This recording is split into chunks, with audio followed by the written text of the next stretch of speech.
Hello, welcome to another edition of Prove All Things. I want to thank everybody who's joining us today, whether you're watching on Facebook, YouTube, or X live, or you're watching in the CGI Digital Network app, whether that's on your phone, tablet, or television. And we are now available on more televisions than ever. You can get us on Apple TV, Roku, and now additionally Google TVs and Amazon Fire TVs. So most smart TVs, you should be able to get the CGI Digital Network app and watch us live and watch all the other programs, sermons, Bible studies that we have available. I am joined with co-host Mike James. How you doing, Mike? Hey, Jeff, doing okay? Good to see you there. We've got some high winds here again in California, Southern California. I lost some power last night, so I'm hoping everything stays together here. But we got it back on, and the fires are under control now. So that's going a lot better out here. Wonderful. I'm just waiting on some snow. Some snow's headed from the west, headed out here, and hopefully it's going to stay south because it's more of a southern type storm. So we'll see what happens. Yeah, again, that's pretty far south if it's south of you. Yeah. So it should be south of Atlanta, I think, most of it. But again, they never know until something happens. So, the best the weather can do is tell you what's happening right now. The rest is just, their best guess, I guess. Yeah, definitely. Hey, I'm heading up to Washington State to speak this Sabbath. So I'll be going to the Vancouver, Washington group up there. If anybody's up in that area, just find us on the website there, cgi.org. You can look under Washington for our church locations, and I'll be there at 1:30 p.m. on this coming Sabbath. So. Yeah, this coming Sabbath, I'm going to go to the Hendersonville, North Carolina church. So I know I've mentioned that before, and we had a visitor come because of that. So I'll be in Hendersonville, North Carolina this Sabbath for services with all the folks there. And that one of the newer CGI congregations that we have, so it's good to be able to travel up there. Right. Very good. All right, we're going to go ahead and bring in our guest today. Hello, AJ. How you doing? Good. Glad to be here. Hey, AJ, good to have you back. Thanks for having me on. You know, it means a lot that you have me on the second time, because anybody can keep that stray dog and pick him up and keep him for one night. If you keep him on the second night, that's huge. So yeah, you having me on for the second time. Okay. Very good. Yes, very, very good to have you. We have a lot of guests, so if you could just give a short, brief intro, who you are, what you're all about, and then I guess go into your presentation today. Sure. My name is Abraham Joseph Sanchez. AJ works fine. I grew up on a 100-acre farm in Idaho. I've attended with various number of Church of God groups throughout the years. I'm a big proponent of God's law, his Torah, the Sabbath, holy days. I graduated from Ambassador College in '94, and I'm a contributing writer for several publications, including Herald of Truth, Acts Magazine, and I have my own blog site and YouTube channel, My Hebrew Roots. I currently live in the Houston area, just outside, with my wife and 6 kids, and we currently have a new addition to the family, Esther. So she is 5 months now. Congratulations! Yeah. So congrats. She's very easygoing baby, very happy all the time. So she's a huge blessing. She's definitely the most popular person in the family, so that's good. So.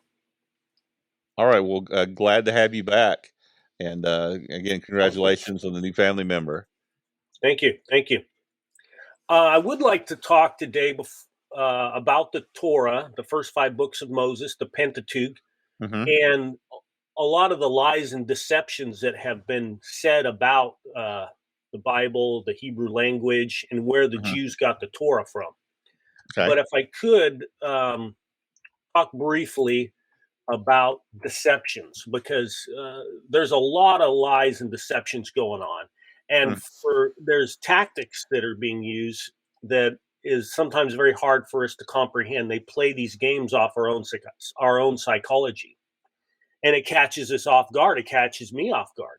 And this is when someone comes to you and they say they're coming to help you, but in reality, they're actually trying to harm you, or they're trying to take advantage of you. And they're very friendly, they're very charismatic, they're very logical sounding, and they show a lot of concern and help. But in actuality, they're a con man and a charlatan. You know, for instance, there was a study done on the drug Zoloft, which is marketed to treat anxiety and depression. Well, it found out that they actually shows 100% increase in anxiety and depression. And you're thinking, who would make a drug that cause the problem it's supposed to solve? You know, who would do this? And so you have this.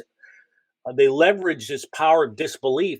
And so to this day, they still sell about $500 million of this product a year, even though it's doing the exact opposite of what they say, because people just can't believe someone would be that dishonest.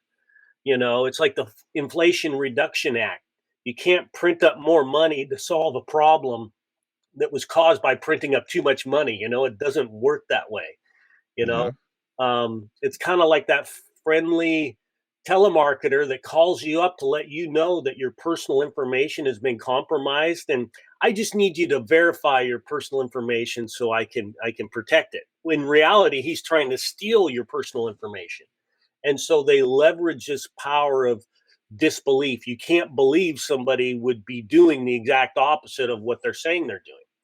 And this applies as well to theologians. They do the same thing. They use the same tactic, you know, where they come to you and they say they're trying to help you understand God, and they're trying to help you on your spiritual journey. They're trying to help you get more out of the Bible, when in reality, they're trying to destroy your faith and take that belief system from you, you know. And a great example of this is this beautiful Bible atlas I've got here. It's called Biblica. The thing is huge. Weighs about 50 pounds. I'm just going to set it over here. But I inherited it from my father, and it's beautifully published. It's got a lot of maps and timelines and photos of Israel, drawings, all these diagrams and timelines, and it has a lot of beautiful traditional paintings and depictions of biblical characters. You know, you would think to bolster your faith in God. But then when you start reading the text of it, you see some very odd comments. You know, they state there's no archaeological support for the patriarchs, for the Exodus, and many other stories in the Bible. And you're thinking, no archaeological support, nothing?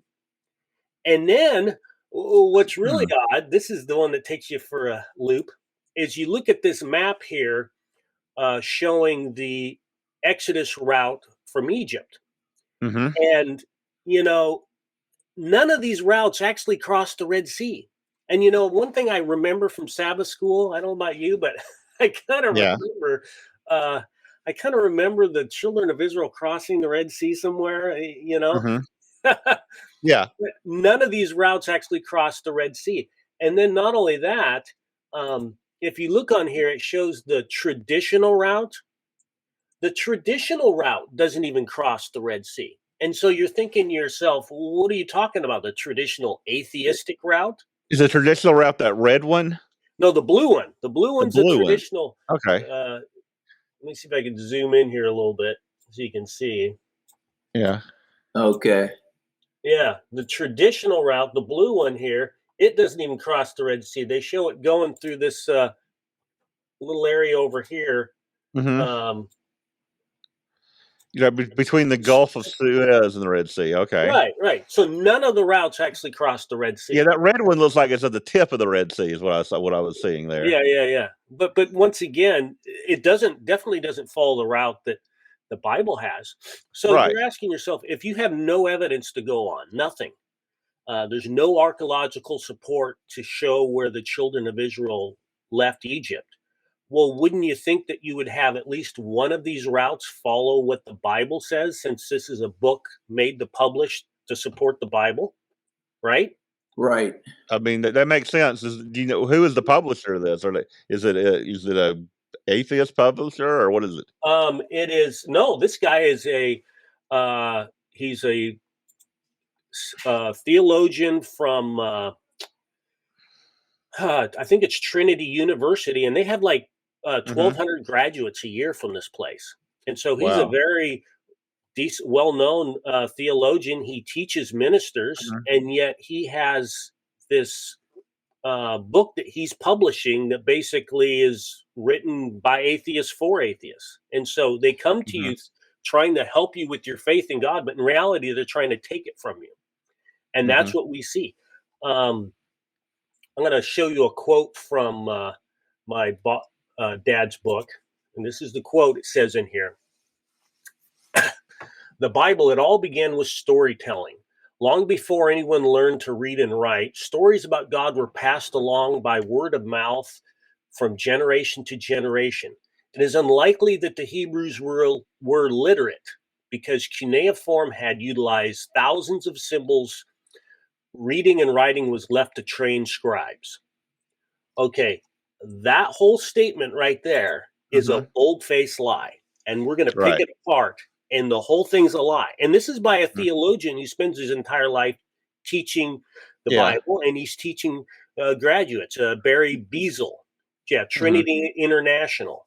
Yeah, what you're hitting on, AJ, just real quick, I want to make a comment about some of what you said. You know, I can remember my first couple years in college, and I took a religion course on the Bible.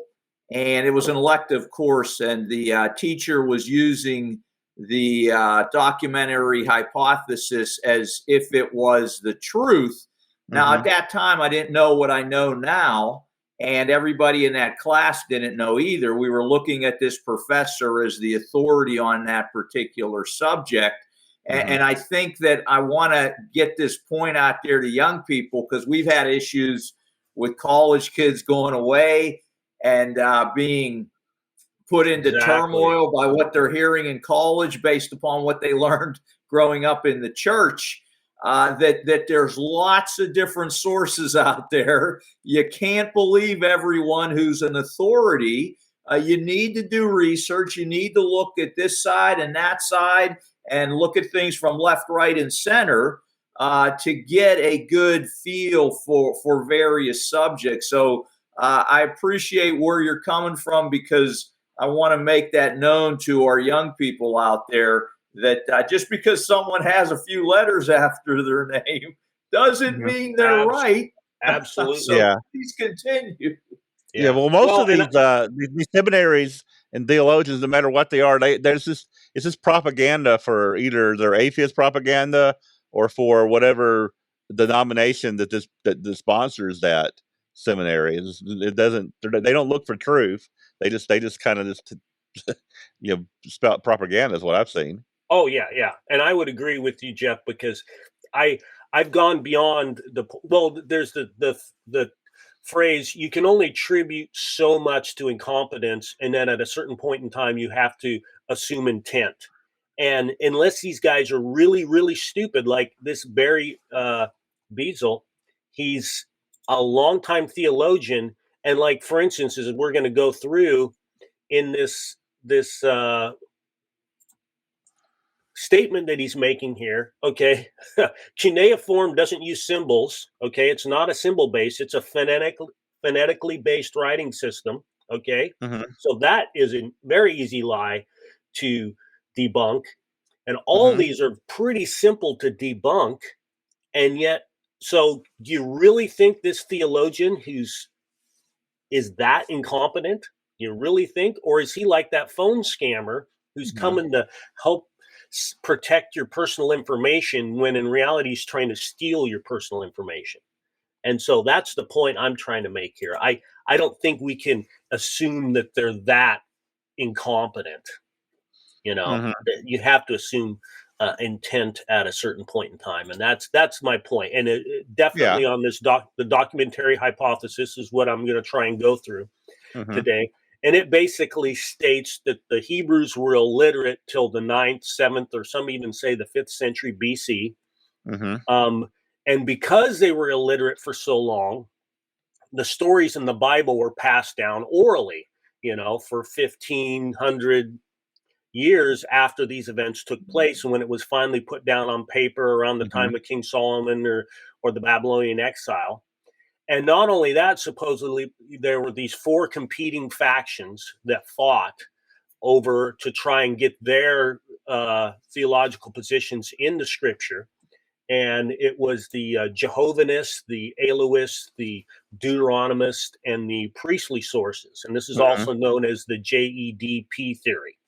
Right. And because you've got all these political infighting going on, the books being written 1,000 to 1,500 years after the fact, the point that they're trying to make is the first 5 books of the Bible are highly inaccurate. They're based on campfire stories, legends of folklore, the myths told at the local tavern. And if they can convince you that the Bible is not historically accurate, then why would we expect the moral principles and instructions to be any different?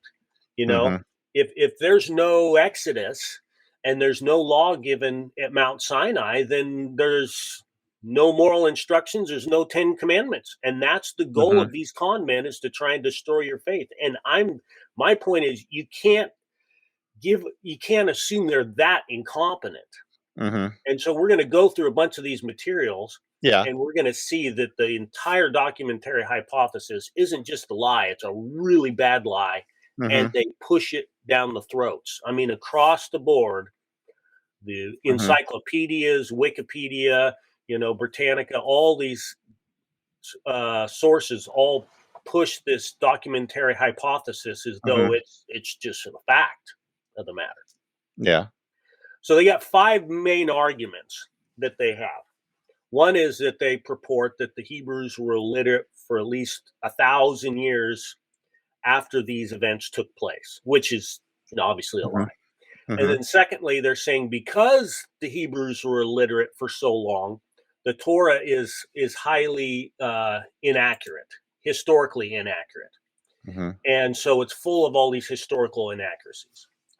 And then the other thing that they bring up is, because there was all these competing factions, you have all these doublets, especially in Genesis, where the story's repeated several times. And they're attributing it to these political factions. And then they say, well, there's plenty of evidence to show the Pentateuch was highly edited, because there's multiple references that don't fit the time period of Moses. And so that's the other thing they bring up. And then the final argument they bring up is the fact that there's multiple names used to describe God, and that those different names used to describe God are different political groups that existed in Israel.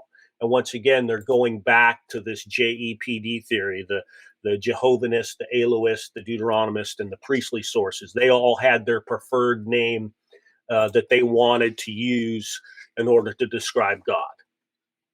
And so I'd like to go through these arguments and just tear them apart in the time we have. Absolutely. So the first one that's just absolutely ridiculous is that the Hebrews were illiterate till the 10th or even the 5th century BC. I mean, this is just, it's so stupid. I don't even know how to continue going on this, but every civilization. What evidence do we have that they were literate then, that we have? What evidence do you have? Oh, well, there's a cuneiform tablet. I'm going to get to them. We got cuneiform tablets written in Hebrew. But first of all, every civilization in the Near East, all of them, Sumeria, Babylon, Assyria, Transjordan, the Hittites, the Canaanites, all of them were using cuneiform as far back as 3300 BC. The Egyptians, they used some hieroglyphics on their monuments, but it was very common for them to use cuneiform when sending letters out through the Near East. And the other big thing was how commonly it was used. They've got a cuneiform tablets for very common things, personal letters, They have a Mhm. cuneiform tablet of what appears to be a preteen asking his dad for permission to punch the neighbor kid in the face. So you really, I hired a trained scribe to ask dad that I could go punch the neighbor kid. And they found letters asking for a very Mhm. small amount of money, just a very small amount from a son to a Mhm. parent asking for some money. And so the These idea these that are you on were going to these are on stone. These are in stone, though? correct, or no, they're the Okay. clay tablets. They're clay Clay tablets. tablets, gotcha. Yes. I gotcha. So they're clay, and then they can write into the clay and it hardens. Is that it? Yeah, yeah. I can pull up a picture here real quick of a. I've got several clay tablets here you can look at. Okay. It's just they would take a piece of clay basically, and Right. they would form it. They get it to the right consistency, and then they would bake it. They would just take a piece of wood with a Mhm. triangle shaped wedge on it. That's all you need. All you need is some clay you get out of the ground, some water, and a Mhm. piece of wood, and you could start writing. That's it. Three things. Not that complicated then. Not that complicated. Okay. So And that's what we see from these records. I want to show you this quote here from D.D. Luckenbill. He's an Assyriologist. And he writes, this material was cheap, which may account in part for the fact that the Sumerians, the Babylonians, the Assyrians seem unwilling to transact even the smallest items of business without recourse to a written document. Mhm. And it was so common that they even found a cuneiform tablet for a single bag of beans, one bag of beans. So if you're going to hire a Yeah. trained scribe to do that, you're losing money. Mhm. And so the idea that you had to be a trained scribe, like Mhm. old Barry here says, is a bold-faced lie, and he Right. knows it is. He's not that stupid. Mhm. Also, that in my dad's book, it states that they use symbols to represent words, kind of like Japanese, where you've Mhm. got each word here has got a different symbol for it, and they're completely unrelated. You just have to memorize all these symbols. Well, with Mhm. Japanese, that's the case. We had some Japanese exchange students over, and it's very common for an 18-year-old not to be able to read the newspaper because you have to memorize all these symbols. It's a very hard Yeah. language to learn, and Mhm. that's what a symbol-based language is like. Well, that's not the fact with cuneiform. With cuneiform, you've got these different triangles, and you Mhm. you build these different uh, letters, and each letter represents a sound. And once you Mhm. you master all, what do we got here? 4, 5, 10. So you got 40 letters. Okay, 40 letters. Mhm. Once you've mastered those, then you can just start building your words just like English. It's a phonetically based language. So once again, he's saying that this is a pictographic or logographic um, language where you have to memorize all these symbols Mhm. is a bold faced lie. So Right. yeah, no. So does this happen by accident? He says, "Oh, Mhm. I forgot. Oh, Yeah. I just didn't know that." So So this is something obviously that we that see, parents could teach their children pretty easily. yeah, they're Yeah. they're trying to steal people's faith. That's what Right. they're trying to do. They're trying to steal people's faith, and Mhm. it's pretty disgusting. Also, they found in Iraq, they found two tablets that were written in using the cuneiform system of writing. But the words here are actually Hebrew because, like I said, it's a phonetically based. Just like we use the same Mhm. letters, the Roman numerals, Roman letters that Right. we use to write English. You can also write French and German and Mhm. Portuguese with the same letters. You can use the cuneiform system to write Hebrew, and here Mhm. they've found tablets using the cuneiform system, and they're writing down Hebrew. And archaeologist Bryant Wood states the language in the tablets is a Northwest Semitic language nearly identical to biblical Hebrew. Hmm. And my take on that is meaning, well, our modern translation of cuneiform is almost nearly as good as Moses's. That's what I would say, because I believe that's what he used when he wrote his documents. So you believe that Moses wrote the Torah in cuneiform? No, later he had cuneiform documents, and I'm gonna go through this and show the cuneiform syntax in the book of Genesis. There's cuneiform syntax in Genesis. Is very interesting. Okay. But we'll get to that.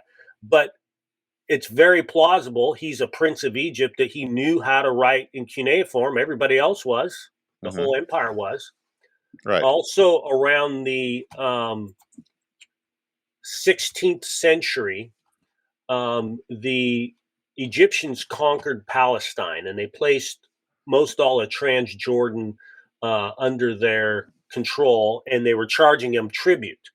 And so here you've got correspondence going back and forth, and they found these what's known as the Amarna letters. It's 382 letters of correspondence between the Egyptian pharaoh and the Canaanite leaders, and they're asking for military support. They're being attacked by these Hebrews. I wonder who that could be, right? But the point here is that they're writing in the cuneiform system in the 14th and 15th centuries, the same time the Israelites were coming into the land. And so if we've got records that prove that every civilization in the Near East could read and write as far back as 3300 BC, the Babylonians, the Hittites, the Egyptians, the Assyrians, Akkadians, everybody could read and write. But supposedly those Hebrews, they chose to be illiterate, 1,000 years after everybody else, and they somehow did business with everybody. I mean, it's pretty ridiculous. Yeah, they're not believing in the Bible, and that knowing that civilization came from Noah and his sons. I'm sure Noah was literate and was able to teach his sons, and then his sons would teach others as the civilizations were formed and cities were made. So these scholars are just silent on this evidence, AJ, or does anybody that you've seen address any of this other evidence and have a different take on it? No, it's okay. It's kind of like the fake news when they have pieces of evidence that they don't have an answer to it. They just ignore it and pretend like it doesn't exist. Yeah, I think that came up with when we were talking about Daniel with you last time. Again, I've taken a close look at that one, and I was just astounded that the liberal scholars were not addressing what the conservative scholars' evidence was. It was astounding to me. They have no answer. So what are they going to say? Unless you force it down their throat and you jam it down their throat, when the news story gets so big and everybody's talking about it, then they can't ignore it anymore. Then you'll see them try and spin it. Then that's when the spin hits in. But until it gets as widespread and they start looking stupid because they haven't responded to it, until it comes to that point, they'll just ignore it. And then when they can't ignore it anymore, then they'll spin it. Well, we haven't got to that point yet, but that's what they do. That's the game they play. Recently, in 2020, Dr. Scott Stripling, he found this lead curse tablet up on Mount Ebal, and he was able, through certain type of radio imagery, to read what was written on the tablet, and found out it had a phrase in there written in Paleo Hebrew, and it's dated to the 14th century BC. So here you got Hebrew written. What is a lead tablet? I haven't heard of that before. Yeah, what is that? Well, if you read in certain languages in certain fonts were based on the method in which you're writing them down. And one of them is in an inscription where you're inscribing. And the nice thing about Paleo Hebrew is it's usually straight lines, mostly straight lines. And you can write it on, parchment, which is animal hide. You could write it on papyrus, and you could also inscribe it. It would. In the book of Job talks about that. Remember when Job says, that I wish I had some lead and a pen. He's meaning a nail. Oh, right. And they would take some lead and they would heat it up on a pan and make it out flat, and then they would inscribe on it, and then you could fold it up and you can hand it to it. Okay. And so that's what this is. And there's a lot more backstory. Did he say what this was about, this particular lead? It's the Mount Ebal curse tablet. If we got the time, it's a very interesting topic. The Mount Ebal curse tablet. Let me see if I can pull it up here. The whole inscription. It's based off of the. Here we go.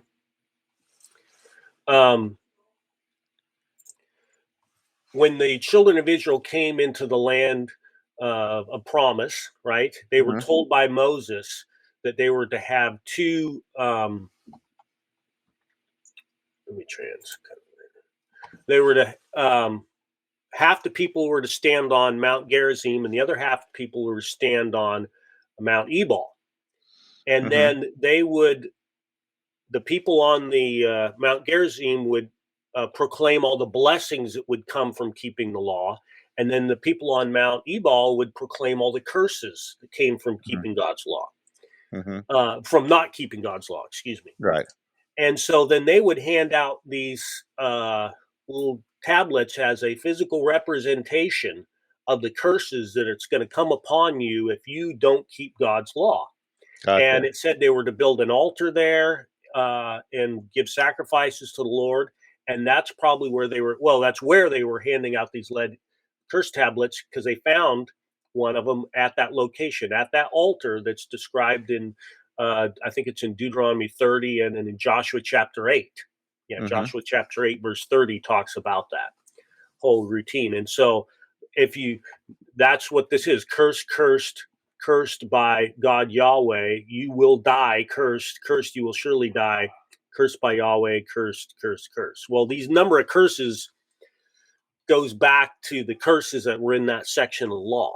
And so it A, proves the children of Israel were there in the 14th century. B, they were performing this ceremony just as Moses had told them to do. And C, the book of Joshua is historically accurate. So it's a phenomenal.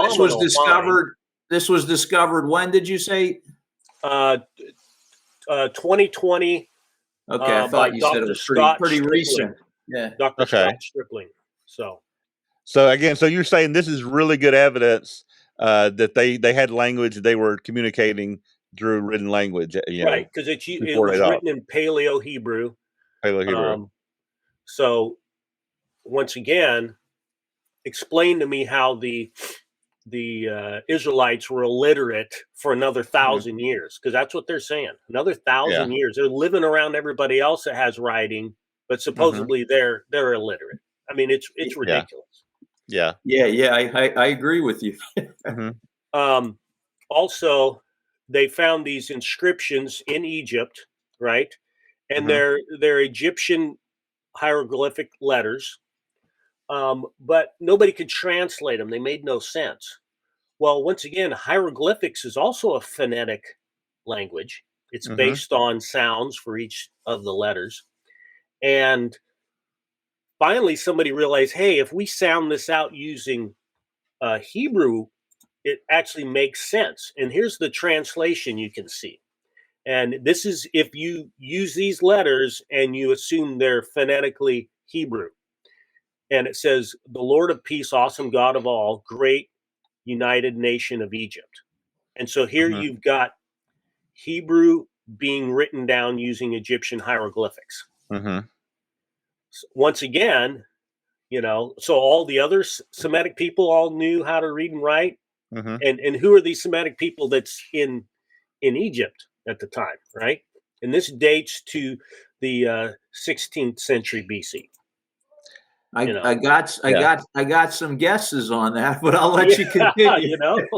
Yeah, you know what? I think what these scholars or these guys try to tell us that the people back then weren't as smart as we are today, and that makes no sense. They're just as smart, just as capable as we are today, and that's where their flaw is, I think, in their reasoning.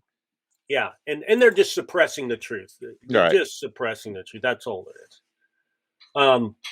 They also found these monuments out in the Sinai Peninsula, and they're scattered all throughout this one valley. And once again, they're written in Egyptian hieroglyphics. But if you look at the words on there and you start trying to translate them, you realize once again they are written in Hebrew. They're Hebrew words written with the Egyptian hieroglyphics. And this one in particular that's very interesting that they translated. Here you can see the translation. Now you don't know what he's talking about because a lot of it was damaged, but it says, "Our bond servant had lingered. Moses then provoked with astonishment. It is the astonishment because of the lady." So once again, why is this being written in Hebrew using Egyptian hieroglyphics? Why is it referring to Moses? And why is it out in there in the Sinai Peninsula? You know, and this was written how many years BC? they date it to the 14th century, 15th century BC. Okay, that's right in there in the pocket, the sweet spot. Right? Pocket. Yeah. You know, and once again, they won't talk about this stuff because they have no response to it. The other thing that was interesting is Alan Gardner, which was one of the premier Egyptologists of the 20th century. Very early in the 20th century, he wrote a paper entitled "The Egyptian Origin of the Semitic Alphabet." And he spells out specifically how the Proto-Hebraic script came from Egyptian hieroglyphics. And he has a chart on his paper in his book, almost identical to this one here, where you can see this slow transition and the connection between the Proto-Hebraic script and Egyptian hieroglyphics. Like here you see the ox's head here at the top. Right. This is the Proto-Hebraic script, and here's Egyptian hieroglyphics. They're almost identical, you know. And then you can see how it's morphed. This is just an ox's head that's been turned, right? Yeah.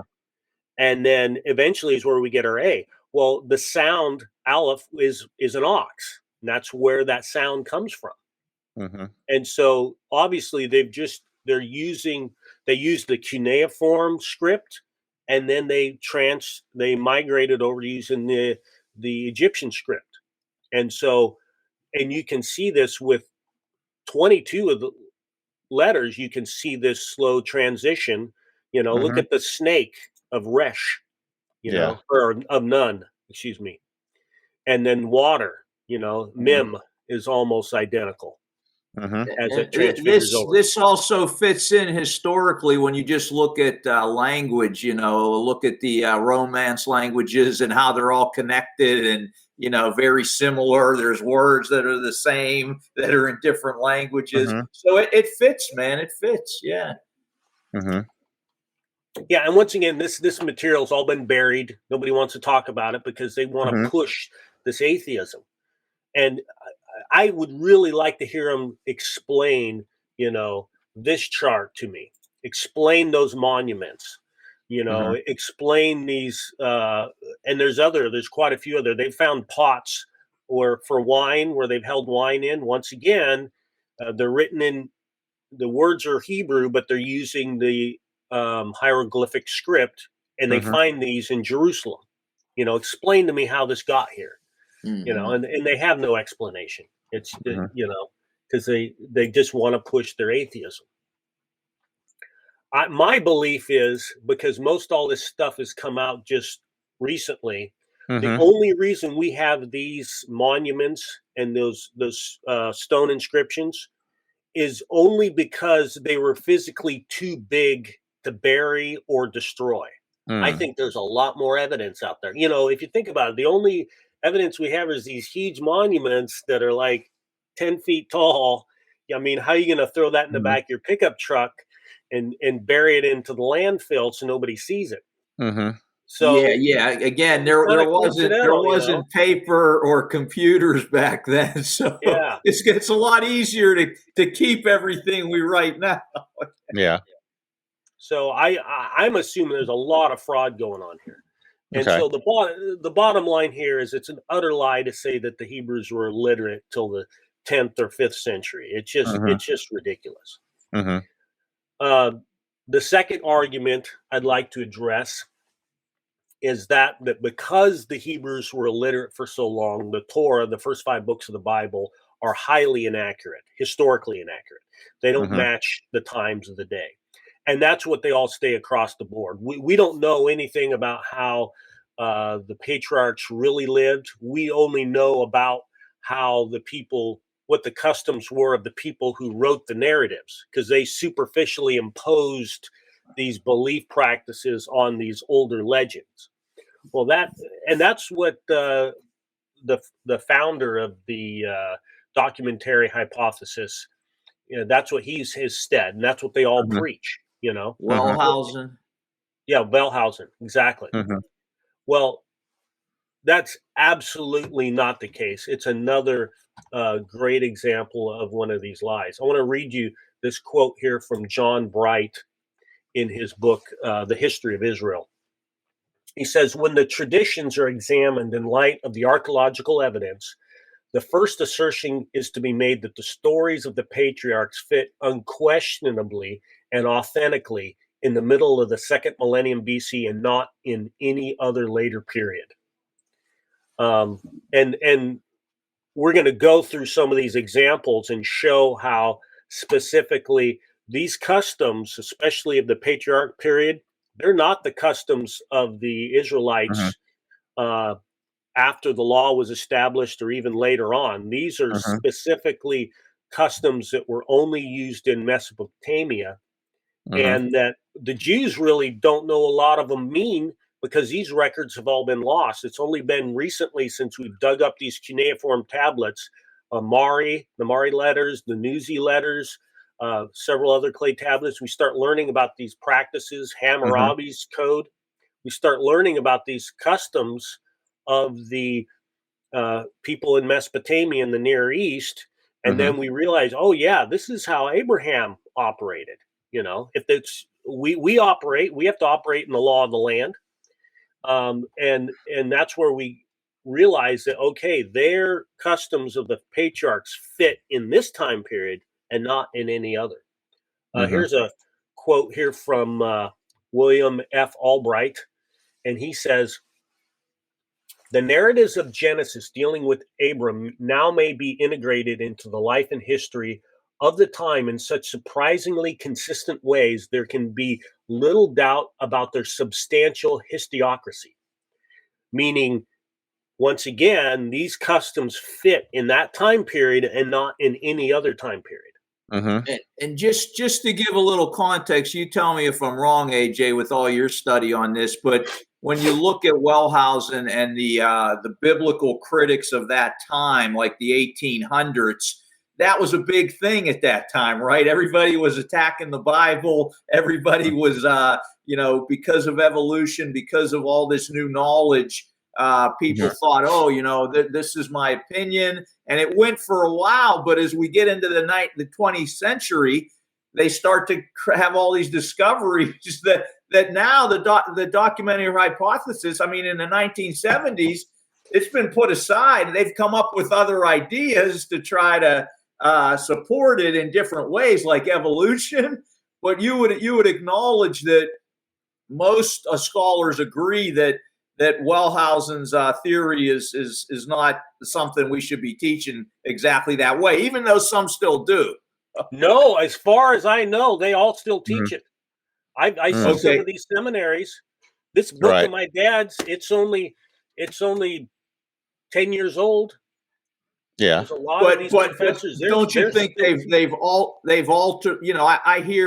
I'm hearing some of the liberals saying that, hey, they still may have the theory, but it's not what it was when Wellhausen created it. They've played with it to try to make it fit. But there are some who are totally against it too. I'd like to see that. I hope you're right. I really do hope you're right, because all I see is the contrary. It's just like evolution. It's well, like with Wellhausen's theory at the time, because this is before formal archaeology had come into play. They hadn't been able to decipher cuneiform writing yet. And so at the time, all they had was the Phoenicians. They, that's where we get our phonetics from, the word phonetics, because at the time we thought they had created that system of writing. And so at the time, they might have thought writing was unavailable to the Hebrews. But we've gone so far beyond that. Within a very short period of time, it was debunked, but they kept that same lie and they just kept going with it. It's just like evolution. They kept the old lie because they got everybody on board and they sold it, and then they just keep going with it. Hey, we got a question here, AJ, from Life Lessons. There's the question. I think I've got an answer, but I'll let you address that question. Is there an answer? Do ancient historians such as Josephus or Berosus support your assertions? Josephus doesn't really talk about where they got there from. They say he refers to the prophets, which is what I'm saying as well. All this material had to get passed through the hands of a prophet. But there's a good indication in the Septuagint that they knew there were these other documents that was put together to form Genesis. And I'm going to get to that material here in a little bit if we got time. That they I think for Life Lessons, I think your question, when you look at the Wellhausen hypothesis coming hundreds, thousands of years after these historians, I don't think that was like in the mix back then, that they were thinking about that in that regard. So that they could really address this one way or the other, So I'd like to show a few examples of how historically accurate.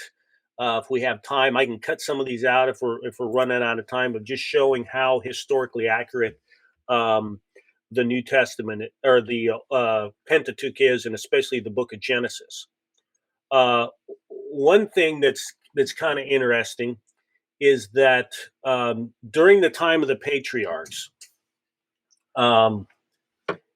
we see a situation where they had the ability to travel freely. This is a diagram of the travels of Abraham, Isaac, Jacob, Eleazar of Damascus, and how they traveled freely throughout the Near East. Well, by the time we get to the 16th century BC, all of this changed. They were involved in empire building, and the whole entire landscape changed to this, where you've got all these empires controlling everything. So by the time the children of Israel come out of Egypt, there is no freedom of travel. Everybody's got these warring empires going against each other. And that's where you have this Leo Oppertime. He's an Assyriologist. He says there's very few periods in time in the history of the region when a private person could move around so freely. And once again, that's what we see in the book of Genesis. It represents that. In the time of Israel, they had enemies on all sides. They couldn't just travel around wherever they wanted to at any time. Interesting. Another good one is in Genesis 20, we hear about how Abraham moved to the city of Gerar. Well, by the 18th century, so this is like 100 years, 150 years after Abraham, that city was destroyed and had never gotten rebuilt.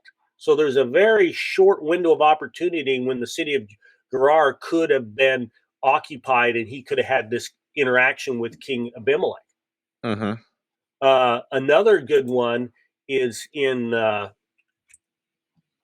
Genesis chapter 12. We learn that, the Pharaoh, Abraham was a little worried about Sarah getting kidnapped by these Egyptians, and he tells her this ruse that we're going to play, right? And then we read that when the princes of Pharaoh saw how beautiful she was, and they took her, the Egyptians saw the woman was very beautiful, and the princes came and took her to Pharaoh. Well, you're thinking to yourself, if Abraham was afraid of her being noticed, how did she get snagged so quickly? You think he would kind of keep her in the tent or somewhere hidden, right? Well, we learned, and this is coming from K.A. Kitchen, he's an archaeologist. We learned that during the between the 16th and 20th centuries, the Pharaoh had kept his headquarters, his palace in Rawadi, right there on the edge of the caravan routes. And he had scouts that would go around and find he had this attraction to these foreign, sexy foreign women, and he would take them to his palace. And he had these scouts looking for him. So once again, that's how he found out that she was very beautiful, is because he had these scouts looking for him.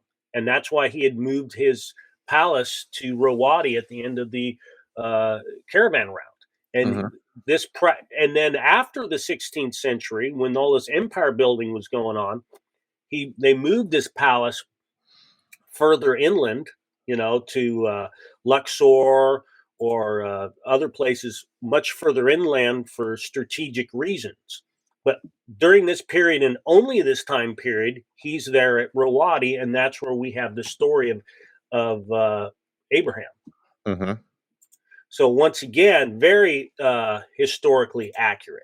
Interesting. Little nuances in there. Another very one that we read over the top of is over in Genesis chapter 15.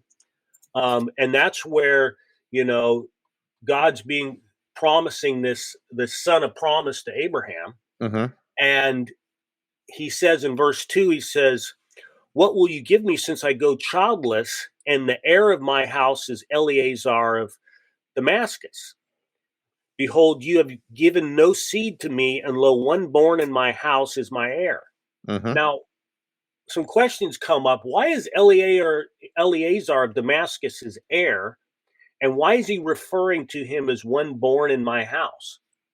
Well, in Mesopotamia, during this time period, we know from the Newsy letters that were unearthed, this library, that the law and custom of the land is if you didn't have a biological heir, your estate went to your firstborn, oldest slave that was born in your household, your servant. And in this case, Eleazar of Damascus was his firstborn, eldest servant born under his household. And so that's why he's saying. So these customs weren't around when the critics are trying to say the Bible was written later, right? That they wouldn't have known about these customs. There's no scenario in the law of Moses where a foreigner could inherit tribal land. If you didn't have an heir, it went to the near kinsman. Right. And Lot lives right down the road from Abraham. Why wasn't Lot his heir? Right. Because that wasn't the custom. The custom in Mesopotamia was it went to the firstborn servant of your household. Yeah. So this is showing. So you're saying this shows right here that because of this custom, which is predates, the dynasties in Israel, that this is showing this ancient, that this has to have an ancient source to have this detail. Well, the Jews don't know what it means. They'll read that. Yeah. They don't know what it means because they don't have records that go back that far. So, but the only way we know about it is because we can go back and see if we found these cuneiform tablets. These tablets. They didn't have the tablets. No, absolutely not. Okay. Okay, you got about 10 minutes left, AJ. So try to figure out how you want to use that, man. I know you got a lot there. Well, like I said, I've got my video online covering this topic. There's a lot more examples. Yeah, did we put up his information, Jeff? Yeah, his YouTube channel. There it is, My Hebrew Roots. Okay. You just search for that on YouTube. You'll find them. Yeah. But what else? So you wanted to get into something else there, a little bit different than this. So one of the big arguments that they use to say that specifically Genesis was written through this process of these different political groups fighting over one another is all these doublets. Okay. And a doublet is where you have a story repeated. And a great example of one of these doublets is over in Genesis chapter 6. And we can see that here where the Lord saw that the wickedness of man was very great and his hearts was only evil continually. And then he says, I'm going to destroy man who had created. And then later on, they repeat the same story again in verse 11. The earth was corrupt and filled with violence. And then he says, I'm going to destroy them with the earth. And you see the story here is being repeated. It's saying the same thing over that was just talked about. And this is scattered all throughout the book of Genesis. Through the whole book of Genesis, you see these doublets where the story is repeated. And they're saying this was the political parties, they couldn't get along, so they both told their story separately, right? Right. Well, however, there in every single situation, you've got a doublet. And I'm telling you, every single one, there's this phrase that's found in between the doublets. Okay. And it's right here. These are the generations of Noah, right? Or Adam, or Ishmael, or Terah, or Jacob, or Shem. Right. And every single time you see a doublet, you see this phrase. This is the generations, or this is the book of the generations. Or you see that with Genesis 1 and 2, right? With they say there's two stories of the creation, but I'm seeing that same phrase in Genesis 2 that you're mentioning. Yeah. Okay. Yeah. Genesis 2:4, the book of the origins. Yeah. The book of the origins of Adam. And if you translate this word generations, it can also be translated as origins or the account, right? Okay. Well, this comes from the Hebrew word toledah, right?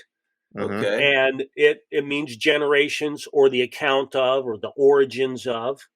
Well, guess what the word Genesis is translated from? The word Genesis is from the Septuagint, right? And it comes from this word toledah.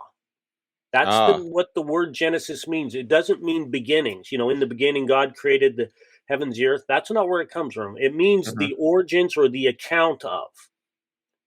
And so the writers of the Septuagint knew this connection between this phrase and the composition of the whole book. And one thing you're going to see here is in cuneiform, they would always put the title of the book at the end of the tablet. It's called a colophon, right? Okay. And so this title, if you keep in mind as you see these Genesis phrases throughout the book, keep in mind the title is always at the end of the work, right? And so if you look at a timeline of the entire book of Genesis, and you see all these accounts, the account of Adam and the range of period when it was written, the account of Noah in the range in which it was written, in every single situation, okay, the person that wrote that book lived in that time period, or he could have talked to someone who lived during that time period, a firsthand witness of the events. And also, there's no events that take place after his life. Also, he never records his death. His death is always recorded by the next individual that the baton is passed through. And we see that in every single section of the book. Right. This reoccurring phrase and this reoccurring pattern where in every single section, you've got the author is eyewitness to the events, or he could have talked to someone. He doesn't record his own death, and you see all the books, they overlap a little bit, you know, and that's very common in larger works, especially in different chapters and movie series. You see they always overlap a little bit. It's a way of reintroducing the story. And so the phrase is there and it fits perfectly in every single time. And so then you realize, okay, Moses, he had these documents available to him and that he collected them, he edited them, he kind of harmonized them together, and then he formed this book. He translated it from cuneiform script writing to the hieroglyphic Proto-Hebraic script. He wrote them on animal hides, and he harmonized it all together, and that's where we got the Pentateuch. And that explains for the high level of historical accuracy, and it also explains all these doublets that are in there. And so it all makes sense. It all lines up. And once again, this information's been out there for a long time. I didn't stumble upon this myself. And why this argument is never brought forward of why we have these doublets. Why is it so historically accurate? They never bring this information up. Show me how the Hebrews were illiterate till the 5th century. They never bring this up. I get your point. Do you know the source of this particular theory on the use of the word generations and origins there? Like where did that idea originate, if you have any knowledge on that? There's several theologians that referred to it earlier in the 20th century. A lot of it comes from this book here, which is the Ancient Records and Structures of Genesis by P.J. Wiseman. And he's got a lot more information in there on it as well. No, because I like the theory. Yeah, it makes a lot of sense. Very good. I have a textbook that I don't have it with me, but it was written more recently, and I guess it's probably made for more believing universities that kind of talks about a lot of this and gives some of this evidence you've given. So I think there's some people out there who are, at least not they're not with these atheist type views. Yeah, and they know this stuff, and they just purposely suppress it. I think some of these people are just looking at a certain amount of info, because you can go into Wikipedia right now and look up documentary hypothesis, and it will say that most scholars are saying that what Wellhausen said is not what they believe today, but they do say that they're trying to come up with some other way of using Wellhausen's theories and reformulating them in some sense. But then there are others, like I read a biblical archaeology review article about a year ago that really took the Wellhausen theory to task. And at least depending on what you think of BAR, you definitely will find some liberal stuff in there, but every once in a while you get some BAR has gotten bad in some of those articles. I had a subscription, I canceled it. It was I understand why, but every once in a while you will find something more of a conservative bent in there, Bible in Spades is a better magazine. All the good archaeologists that contributed to BAR, they've all jumped ship, and they're over there at Bible in Spades. So I would recommend that over BAR. All right, AJ, we got in Spades. I get it. Okay. Hey, we got to wrap up, AJ. So, is there anything you want to additionally bring out, or anything you want to conclude with today? Just to remind people, especially like you said, our younger viewers, to keep in mind that these dirty tactics are there. There's a lot of these theologians are just like those phone scammers. They come to you, they say they're coming to help build your faith, but in reality, they're trying to steal your faith. And it seems weird that a theologian would spend their entire life studying the Bible, speaking all these nice words about the Bible, and then at the same time trying to undermine the authority of the scriptures, but they do it. It's just like that phone scammer, and you got to go critically look at their information, get other viewpoints, or they're going to take you for a ride. It's unfortunate, but that's the case.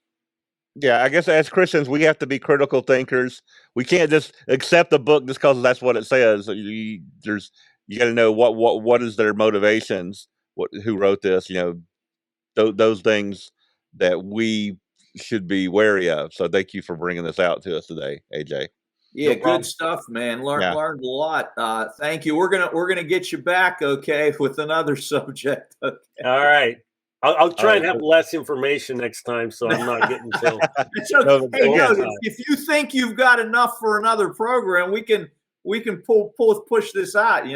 Yeah. Again, very good information. Very. I mean, the evidence you presented is very strong evidence to support the belief that the Bible is what it says it is, and it's and we should know that because we have God's Spirit. But it's good to have that evidence out there to try to show to others who may be in disbelief or being fooled by these so-called scholars. Yeah, don't question your faith. Don't let these charlatans steal it from you. Know that God He exists, and He reveals Himself through His Word, and we can't doubt that. And when times of trial come and we're put to the test, we got to know with confidence, because we might have to make some really hard decisions based on the moral principles in that book, and we have to know it is God-breathed. It is inspired. And so we can't ever forget that and let these charlatans steal that level of faith from us. We can't do it. And one last time, AJ, if people want to see your videos and some of your other material, it's the website is, or the link is? Well, you can go to myhebrewroots.org is my blog page. Okay. Mm-hmm. All my videos. Yeah, all my videos are there on My Hebrew Roots. We got a bunch of videos on here, and then also off to the side, you've got different videos. Like right there's the documentary hypothesis, and you can just click to it right there. And all this info and more is going to be there for people to take notes and things if they miss some of it today. All right. Again, thank you again for joining us, AJ. Yeah, thanks for having me on. I appreciate it. Hey, AJ, I'm going to send you a quick email here for a couple months out. You tell me if a date works, okay? Great. Thank you. Thank you, All man. right. All right. We'll say goodbye, everyone, until we see everyone again next week on another edition of Prove All Things. Goodbye, everyone.